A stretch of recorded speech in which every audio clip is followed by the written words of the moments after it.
Chloe Zhao's movie, do I want to watch that on my computer? You know what I mean? I don't want to do that. It feels wrong to do that.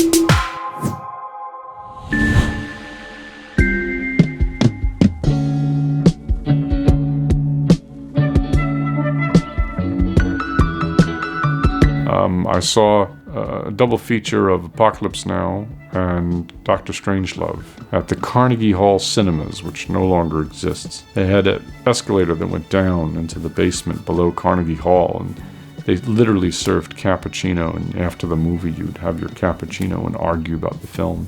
I remember seeing them and just being blown away. It was totally unlike other movies that I had seen, both of those films. You know, up to then I had seen, you know, Star Wars and Empire Strikes Back and the King Kong remake and Jaws, which I quite liked then and now. I think Jaws is a terrific movie. I actually think it's a bit different from the other films I just mentioned, but more sophisticated actually. But that was my only reference for movies. And then I saw Apocalypse Now and Dr. Strangelove, and I thought, what is that? Pretty groundbreaking stuff. So I loved it. And that was when I got the bug. So I must have been about 13. I have to admit that I have only now discovered in the past 6 months the films of Zerlini, which I can't believe this. I'm humiliated to admit this. I had never seen. And I watched Desert of the Tartars, and I watched Girl with a Suitcase, which I thought was a masterpiece. And I watched a bunch of Zerlini, so I've sort of gotten into Zerlini lately, which is a great new gift, even though A Girl with a Suitcase is, I don't know what, 1961 or something. I don't even know what year it is, but certainly makes you fall in love with Claudia Cardinale all over again. In terms of new stuff, you mean stuff that's out now, I'm not qualified to speak on it really, because I don't like watching new films at home. I like watching them in the theater, but I didn't get to go for a couple of years. You know, it's a weird thing. I have the disc, you know, or I have the download. It's like, do I really want to do that? I mean, it feels weird. For some reason, I can do it with old movies. I feel like that, because there's no other way to see them, I'll watch them.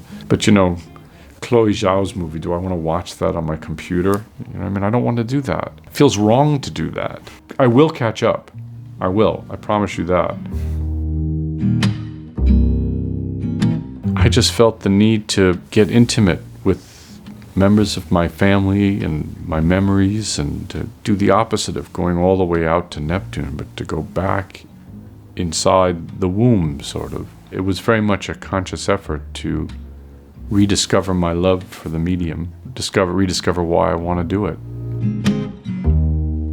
I mean, I felt that the title had those dual meanings, and, you know, the Clash song, which is great, it was originally written by Willie Williams, a reggae artist, but it was written in a major key. It's almost an upbeat song. It's on my yeah. So I couldn't use Willie Williams's because it's a very upbeat sounding track. The Clash have a darker, more dangerous read on the song, which is more in keeping both with the style of the film and also what it was I was trying to express. I remember my mother would always talk about that. She'd say, there's going to be a nuclear war. There's going to be, Ronald Reagan's going to bring us a nuclear war. Thankfully, she was quite wrong. But that's the way it felt, you know. It was dangerous.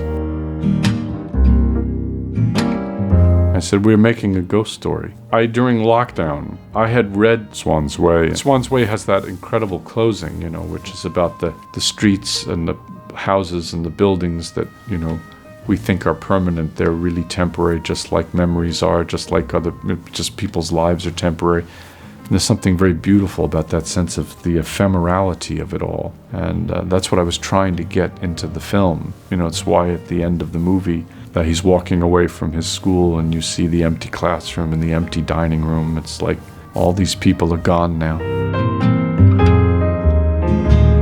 Even the grandfather in his own way is contributing to inequality, giving up on the public school system. He's the one who says, I told your parents to do that, about public school versus private school. Were my parents wrong to do that? I don't think so for me, but I'm not the world. You just want me to be like you.